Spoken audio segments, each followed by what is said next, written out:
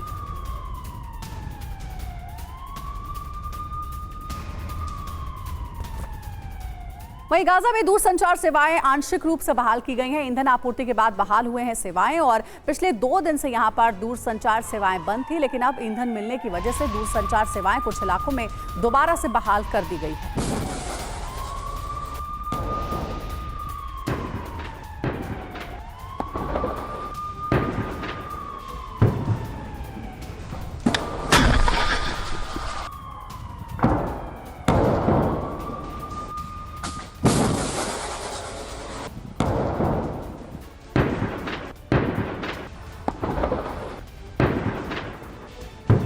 वही गाजा पर यूएन ने चिंता जताई है। यूएन ने कहा कि पानी को हथियार न बनाए इसराइल और 70% लोग खारा या गंदा पानी इस वक्त पी रहे हैं। तो इसको लेकर यूएन ने अपनी चिंता जाहिर की है और यह कहा है कि इसे कम से कम हथियार की तरह इस्तेमाल न करे इसराइल। 70% लोग गंदा या खारा पानी पीने को मजबूर हैं।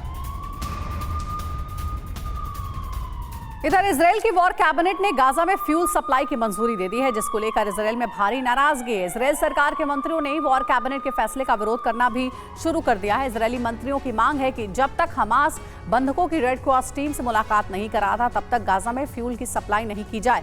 वहीं अमेरिका लगातार गाजा को फ्यूल सप्लाई की अपील कर रहा था। फ्यूल न होने की वजह से गाजा में बिजली और संचार सेवा ठप हो चुकी थी। फ्यूल सप्लाई के बाद गाजा में संचार सेवा फिर से शुरू हो गई है। एक और अहम खबर है, गाजा को फ्यूल सप्लाई को लेकर इजराइल में मतभेद नजर आ रहा है। इजरायली सरकार में फ्यूल सप्लाई को लेकर मतभेद है। इजरायली वॉर कैबिनेट के फैसले का विरोध किया जा रहा है। गाजा में संचार सेवा ठप होने के बाद फ्यूल सप्लाई को मंजूरी, अमेरिका की अपील पर फ्यूल सप्लाई।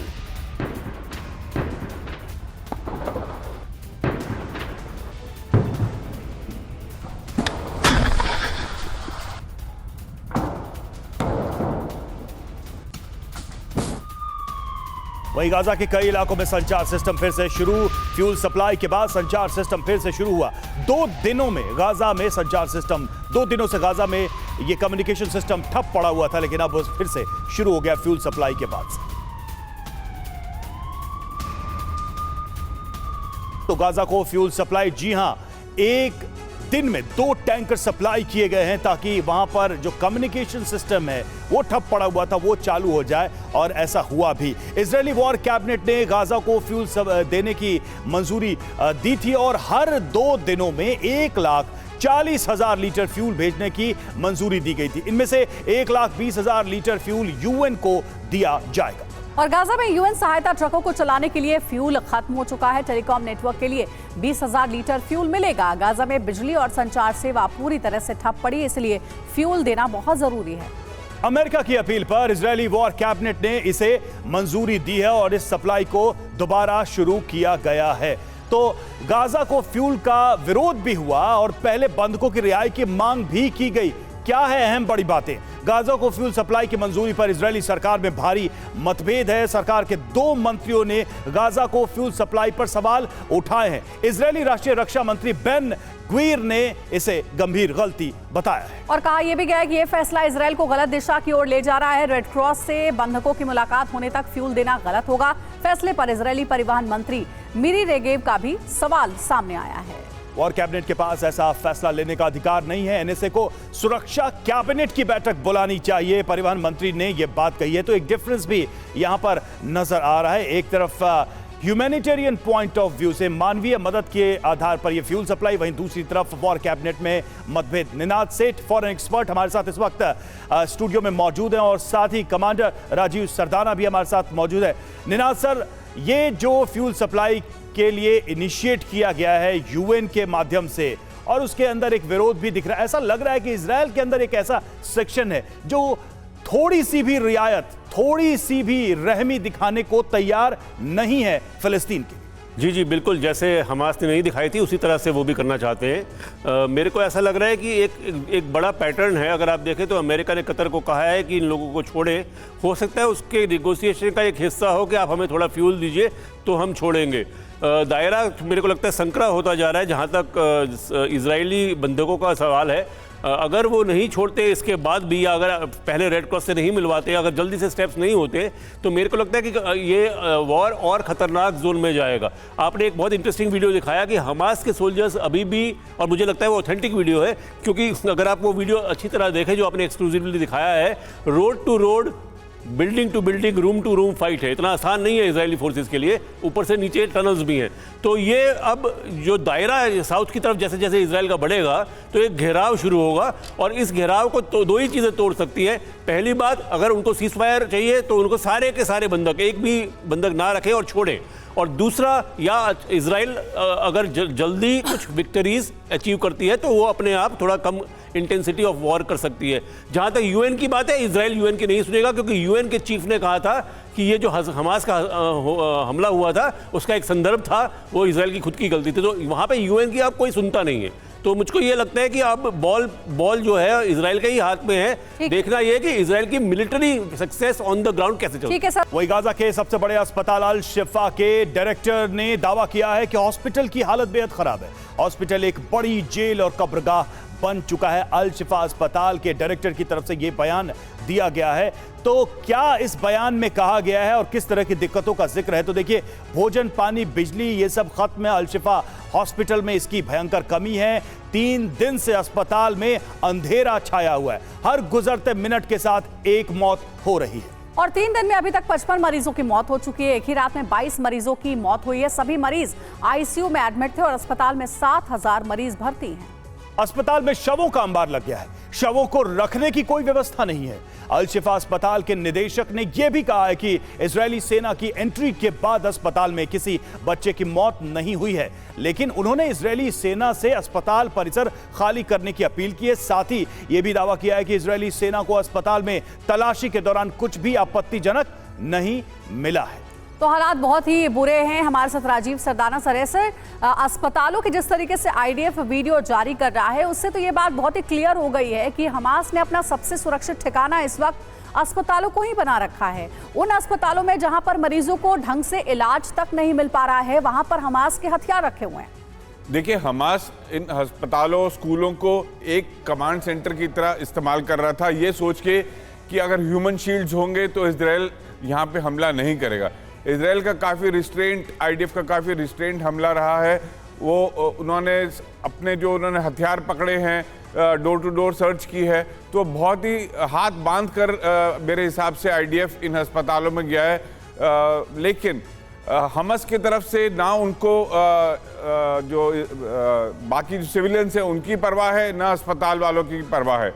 वहाँ नीचे सुरंगें भी पकड़ी गई हैं। इसमें कोई शक नहीं है कि इन्होंने ये जगहें इस्तेमाल की हैं, तो इनके ऊपर इस समय कार्रवाई करनी आवश्यक है आईडीएफ की तरफ से। आईडीएफ की बमबारी में हॉस्पिटल डायरेक्टर की मौत। अल वफा अस्पताल के डायरेक्टर डॉक्टर मिदहाद की मौत। इजरायली स्ट्राइक में अस्पताल डायरेक्टर की मौत की खबर है।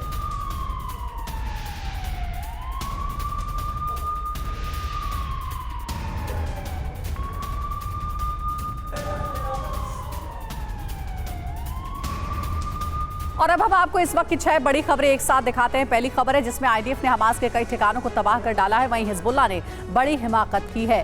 तो पहली बड़ी खबर यही मिल रही है, दक्षिण गाजा के खान यूनिस में हवाई हमला हुआ है और कहा जा रहा है कि नासिर अस्पताल के ठीक पास ये भीषण हमला हुआ है। दूसरी बड़ी खबर है, हिजबुल्लाह के पलटवार से जुड़ी हुई तेल अवीव को टारगेट कर हिजबुल्लाह ने ताबड़तोड़ कई मिसाइलें दागी हैं। और तीसरी बड़ी खबर सेंट्रल गाजा से आई है, जहां नुसरत कैंप पर हवाई हमले में 41 लोगों की जान चली गई है। तो ये खबरें आपके सामने। और चौथी खबर है, जंग के बीच गाजा को रोजाना 2 टैंकर तेल देने पर इजराइल राजी हो गया, लेकिन युद्ध कैबिनेट के फैसले पर इजरायली वित्त मंत्री ने सवाल खड़े कर दिए और कहा कि गाजा को तेल देना इजराइल की कमजोरी मानी जाएगी। पांचवी बड़ी खबर उत्तरी गाजा से है, जहां इजरायली सेना ने अल करमेल स्कूल पर छापेमारी की, जहां से बरामद हथियारों और मोर्टार का जखीरा दंग करने वाला है। एक और अहम खबर है, युद्ध के 43 दिन बाद आखिरकार इजराइल ने अंतर्राष्ट्रीय न्यायालय से गुहार लगाई है, जिसमें हमास ने इजराइल में 7 अक्टूबर को घुसपैठ के बाद 1400 लोगों को मौत के घाट उतार दिया था। और बड़ी खबर, गाजा हमले के बाद से वेस्ट बैंक में तनाव है। आईडीएफ और हमास समर्थकों में टकराव जारी है। हिंसक झड़प में 200 हमास समर्थकों की मौत हो गई।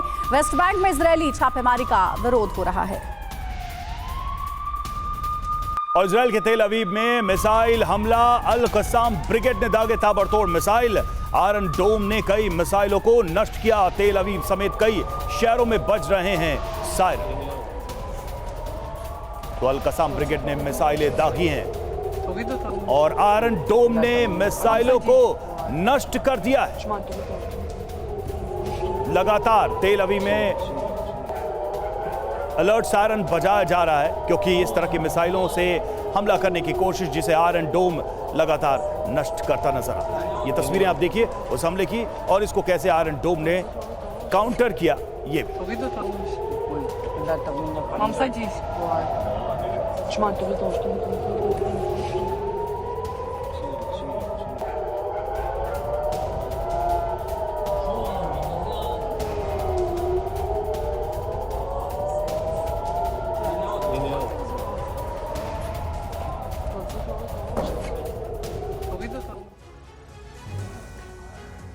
लेबनान बॉर्डर पर इजरायल और हिजबुल्लाह में जबरदस्त जंग छिड़ी हुई है। जैसे जैसे दिन जंग के बीत रहे हैं वैसे इसमें और तेजी होती जा रही है। देखिए उत्तरी इजरायल पर हिजबुल्लाह के हमलों में तेजी आई है। लेबनान बॉर्डर पर इजरायल और हिजबुल्लाह के बीच जंग और ज्यादा तेज हो गई है। हिजबुल्लाह ने 10 से ज्यादा मिसाइल और मोर्टार दागे हैं। इजरायल के शुमरा, शुतला और मिनारा इलाके पर अटैक हुआ है। एंटी टैंक गाइडेड मिसाइल हमले में मिनारा में 4 इजरायली घायल हुए। तेल अवीव पर हमलों में 3 इजरायली नागरिक घायल। इजरायली फाइटर जेट ने हिजबुल्लाह के ठिकानों पर बमबारी की है और लेबनान से मेटुला में प्रवेश करने वाले ड्रोन को मार गिराया है। तो ये जानकारी है लेबनान बॉर्डर पर घमासान को लेकर, जिसमें हमास के बाद अब हिजबुल्लाह भी बड़ी चुनौती इजरायल के लिए बन रहा है। निनाद सर, इस वक्त हम देख रहे हैं कि हमास से ज्यादा अग्रेसिव अगर कोई है तो हिजबुल्लाह है। इजरायल के कई इलाकों में मिसाइल तक गिराए गए हैं हिजबुल्लाह की ओर से और इजरायल के साथ साथ हिजबुल्लाह के निशाने पर अमेरिका भी है। जिस तरीके की चेतावनी बार बार अमेरिका को दी जा रही है।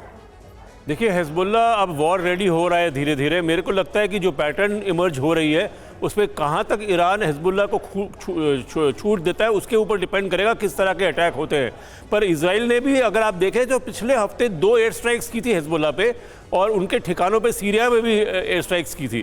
तो ऐसा नहीं है कि इजराइल भी कहीं कोई रुका हुआ है। मुझको लगता है कि अगला हफ्ता बताएगा, अगले 10 दिन बताएगा कि क्या गाजा में ये अटैक कंटिन्यू होते हैं। उसी से पता चलेगा कि हिजबुल्लाह का रुख कितना खतरनाक होगा। हिजबुल्लाह, हम ये ना भूले, हमास से बहुत ज़्यादा पावरफुल है। हिजबुल्लाह के पास 5-6 तरह की मिसाइलें हैं। हिजबुल्लाह 2016 में भी इजराइल से भिड़ा था और इक्वल होकर निकला था। ऐसा नहीं था कि इजराइल ने उसको दबा दिया था। तो अगर एक नया फ्रंट खुलता है तो इजराइल की कॉम्प्लिकेशंस बढ़ेंगी, पर खतरा उससे ज़्यादा होगा दायरा बढ़ने का वॉर का कि कहीं ईरान कहाँ तक हिजबुल्लाह को सपोर्ट करे। बिल्कुल, अगर इसमें दूसरे देश भी इन्वॉल्व हो गए तो ये लड़ाई लंबी खिंच जाएगी और ये एक बड़ी समस्या न सिर्फ इजराइल बल्कि अमेरिका के लिए। अगली बड़ी खबर का रुख करेंगे। दक्षिणी गाजा के खान यूनिस में हवाई हमला। आईडीएफ ने नासिर अस्पताल के पास किया है हमला। इजरायली सेना ने एक इमारत को बनाया निशाना। वही गाजा में इजरायली सेना और हमास में भीषण जंग। आईडीएफ जवानों ने हमास के ठिकानों पर हमला बोला है। आईडीएफ के हमले में हमास के कुछ लड़ाकों के मारे जाने की खबर है।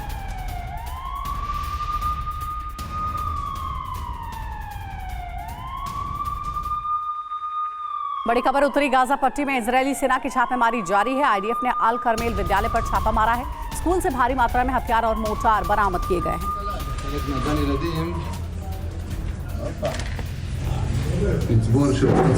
और वहीं गाजा पट्टी में शहीदों की याद में युद्ध समारोह। जी, आईडीएफ ने टैंकों से उकेरा इजरायली झंडा। गोलानी फाइटर्स ने शहीद जवानों को किया याद।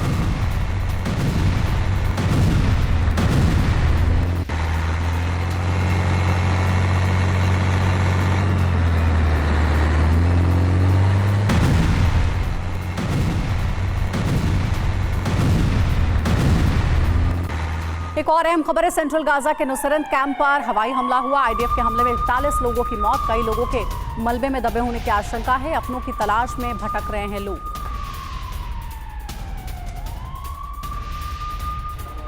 और बड़ी खबर है, लेबनान बॉर्डर पर भीषण जंग जारी है। हिजबुल्लाह पर इजरायल का भीषण पलटवार। इजरायली फाइटर जेट और हेलीकॉप्टर से हमला किया गया। हिजबुल्लाह के ठिकानों को निशाना बनाया गया है।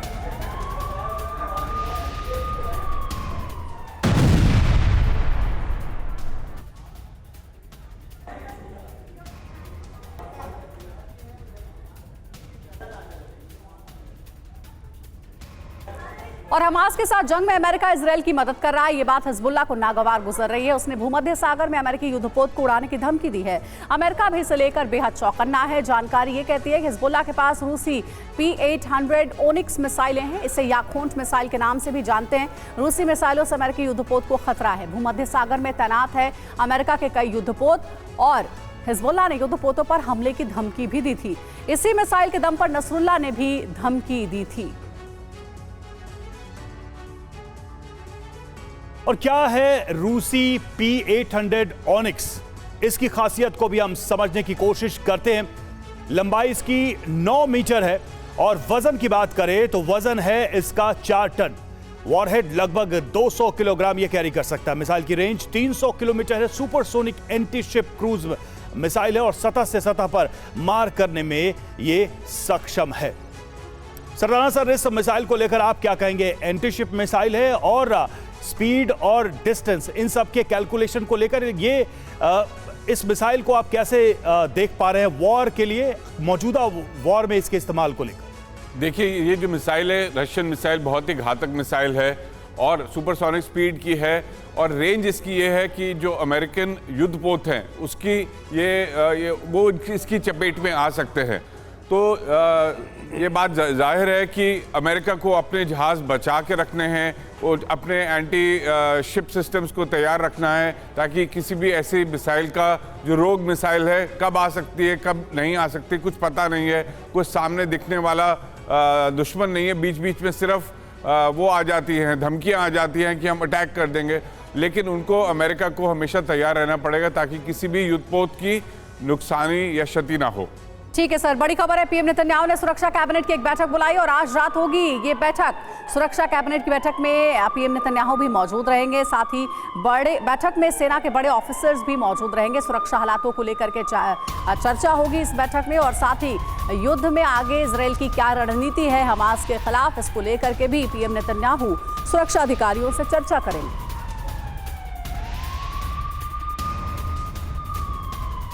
और हमास के बंधकों पर बहरीन का बयान, युद्ध विराम के लिए बंधकों की रिहाई जरूरी, पहले बंधकों को छोड़े हमास।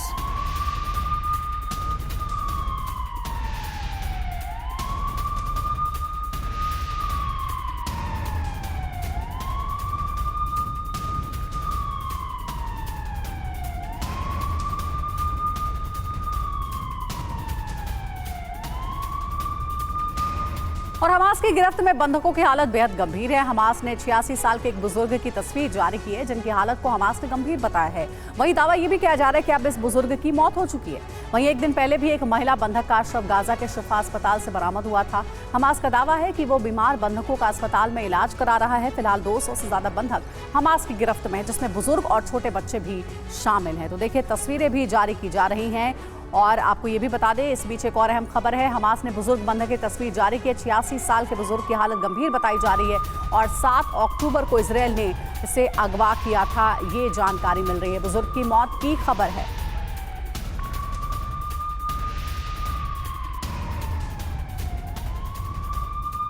और बाइडेन ने कतर के अमीर शेख तमीम से बात की, बंधकों की तत्काल रिहाई के मुद्दे पर की बात। बाइडेन ने कहा बिना देरी बंधकों की रिहाई जरूरी।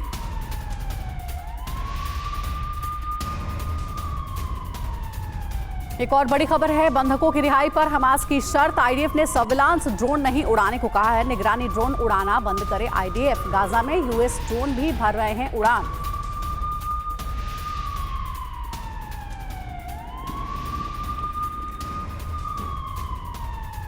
और इजरायल हमास जंग को लेकर ईरान की नई चाल। ईरान नहीं चाहता गाजा युद्ध और बढ़े। बैक चैनल से ईरान ने अमेरिका को बताया, ईरान ने अमेरिका के सामने रखा प्रस्ताव, गाजा जंग बढ़ा तो क्षेत्रीय संघर्ष तय।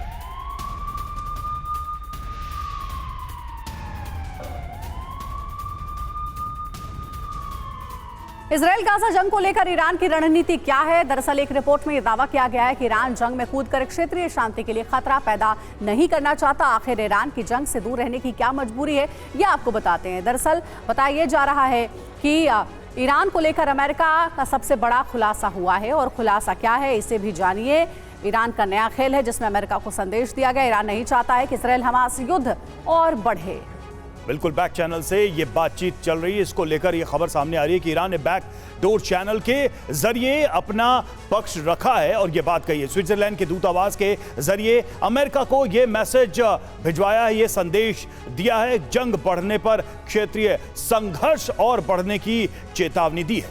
और साथ ही आपको बता दें कि इजराइल को रोका नहीं गया तो महायुद्ध तय है, ये भी कहा गया है ईरान की ओर से। और 7 अक्टूबर के हमास के हमले की जानकारी नहीं थी, ये कहा जा रहा है। यूएस से सीधी बातचीत की संभावना से इनकार किया गया है। तो ये जानकारियां सामने आ रही हैं जिसमें ईरान ने नया खेल खेला है। अब अमेरिका को संदेश क्या दिया गया है, ईरान की बड़ी परेशानियां क्या क्या है, प्रॉक्सी समूहों के अस्तित्व को लेकर के चिंतित है ईरान और हमास के खात्मे का प्रण कर चुका है इजराइल। बिल्कुल, ईरान लगातार सिचुएशन के बदलने के साथ ही चिंतित होता जा रहा है। हिजबुल्लाह और हूती में भी हूती भी आईडीएफ की रडार पर है। हिजबुल्लाह को सुरक्षा स्तंभ मानता है ईरान, और अगर हिजबुल्लाह के खात्मे की बात आईडीएफ कर रही है तो ये ईरान की चिंता है। हमास, हिजबुल्लाह और हूती का मददगार है ईरान, और ईरान को लगता है कि ये युद्ध आगे बढ़ा तो उसके लिए भी चैलेंजेस बढ़ेंगे। युद्ध को अवसर बनाने के आरोप से बचना चाहता है ईरान, और विदेशों में राजनीतिक अलगाववाद से भी चिंता बढ़ी है ईरान की। इजराइल से सीधी जंग यानी कि अमेरिका से युद्ध। तो देखिए, ईरान की परेशानी ये है, अरब देशों के साथ नहीं होने से चुनौतियां और बढ़ गई हैं, क्योंकि ईरान का जो साथ है वो दूसरे मुस्लिम देश नहीं दे रहे हैं। अलग अलग मुस्लिम देशों का अलग अलग रुख है इस पूरे युद्ध को लेकर। बड़ी खबर, युद्ध पर ईरान को बड़ी चेतावनी। ईरान के पूर्व विदेश मंत्री ने आगाह किया, युद्ध के चक्कर में ना पड़े ईरान, इजराइल की चुनौती से बचे ईरान। तो ईरान को चेतावनी दी गई है और कहा गया है कि इस युद्ध के चक्कर में ना पड़े, वरना ईरान खुद बर्बाद हो जाएगा।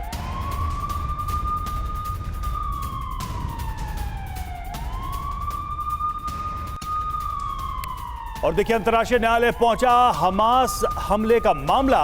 आईसीसी के चीफ प्रोसिक्यूटर से मिले पीड़ित, हमास पर नरसंहार का लगाया है आरोप।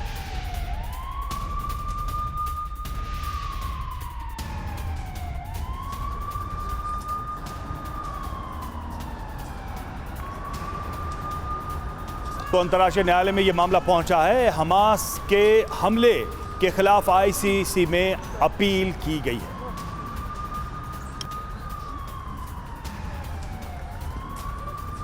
आईसीसी के चीफ प्रोसिक्यूटर ने इस विषय को उठाया है। तो लगातार देखिए, युद्ध के मैदान में तो कार्रवाई चल रही है, लेकिन उसके बाहर भी लगातार हमास को लेकर चर्चा चल रही है, उसको घेरने की कोशिश की जा रही है। खासकर कानूनी कार्रवाई क्या हो सकती है, इस पर भी यहां पर चर्चा शुरू है। इजरायली सेना ने उत्तरी गाजा में हमले के साथ सर्च अभियान भी तेज कर दिया है। ये रिपोर्ट आपको दिखाते हैं। इजरायली सेना ने उत्तरी गाजा में एक इस्लामिक जिहाद परिसर पर हमला कर उसे तबाह कर दिया है।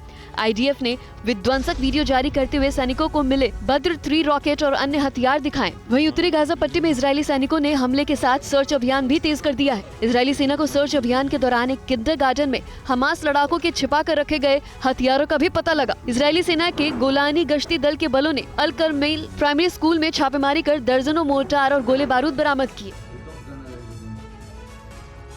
और गाजा के अल शिफा अस्पताल में बिजली नहीं रहने से आईसीयू में भर्ती मरीज दम तोड़ रहे हैं। गाजा के अल शिफा अस्पताल में रात भर में 22 लोगों की मौत हो गई है। गाजा में अल शिफा अस्पताल के निदेशक ने दावा किया है कि अस्पताल एक बड़ी जेल बनकर रह गया है, जिसमें पूरी दुनिया की नजरों के सामने 7,000 नागरिक मारे जा रहे हैं। उन्होंने कहा कि अस्पताल में हमने उन सभी लोगों को खो दिया जो आईसीयू में भर्ती थे। यहाँ शवों के ढेर लग रहे हैं, मुर्दा घर भरा पड़ा है, कोई रेफ्रिजरेटर ट्रक भी नहीं है। उन्होंने कहा कि अस्पताल में बिजली के लिए जनरेटर में ईंधन नहीं है। अस्पताल कर्मियों ने इजरायली सेना से जगह छोड़ने की अपील की, लेकिन उन्होंने अस्वीकार कर दिया। और हमास के लड़ाकों ने गाजा से तेल अवीव पर ताबड़तोड़ रॉकेट दागे। हालांकि इजरायली सेना ने कई रॉकेट मार गिराने का दावा किया। हमास के साथ जंग के बीच दक्षिणी इजराइल के आसमान में गाजा से ताबड़तोड़ रॉकेट दागे गए।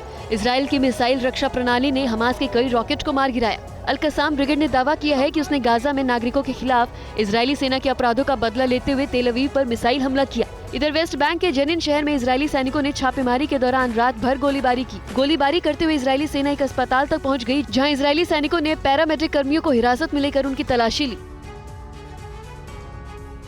और इजरायली सेना के हेलीकॉप्टर और लड़ाकू विमानों ने हिजबुल्लाह के कई ठिकानों पर भीषण बमबारी की। हुला और मार्कवा के इलाकों में फास्फोरस बम गिराए। इजरायली इलाके में हिजबुल्लाह के हाल ही में किए गए हमले का आईडीएफ ने जोरदार पलटवार किया है। इजरायली सेना ने दक्षिणी लेबनान में रात भर हिजबुल्लाह के ठिकानों पर हमला किया। इजरायली सेना के हेलीकॉप्टर और लड़ाकू विमानों ने लेबनानी इलाके में आतंकी ठिकानों पर विध्वंसक प्रहार किया। आईडीएफ के मुताबिक इजरायली सेना ने आतंकी बुनियादी ढांचे, स्थल, मुख्यालय और सैन्य स्थान शामिल हैं, जहां संगठन के आतंकी काम करते थे। इजरायली सेना ने लेबनान के हुला और मरकबा के बाहरी इलाकों को भी निशाना बनाया और फास्फोरस बम गिराए। और गाजा के नुसरत शिविर में हवाई हमले में जमींदोज हुई इमारत के मलबे को हटाकर परिजनों के शवों को खोजा जा रहा है। मध्य गाजा के नुसेरत कैंप पर इजरायली सेना के हवाई हमले में करीब 41 लोगों की मौत हो गई है और दर्जनों लोग मलबे में दब गए। गाजा के नुसेरत शिविर में हवाई हमले के बाद मलबे में शवों और जीवित लोगों की तलाश जारी है। जंग प्रभावित इलाके में सैकड़ों लोग फावड़े की मदद से मलबे को हटा रहे हैं। मलबे के नीचे कई लोगों के दबे होने की आशंका है। इजरायली हवाई हमले में मारे गए गाजा के नागरिकों के परिजन अपनों की तलाश में मलबे को खुद हटा रहे हैं। ऐसे में माता पिता भी हैं जो अपने बच्चों के शवों की तलाश कर रहे हैं। वो खुद ही शवों को ढूंढ रहे हैं।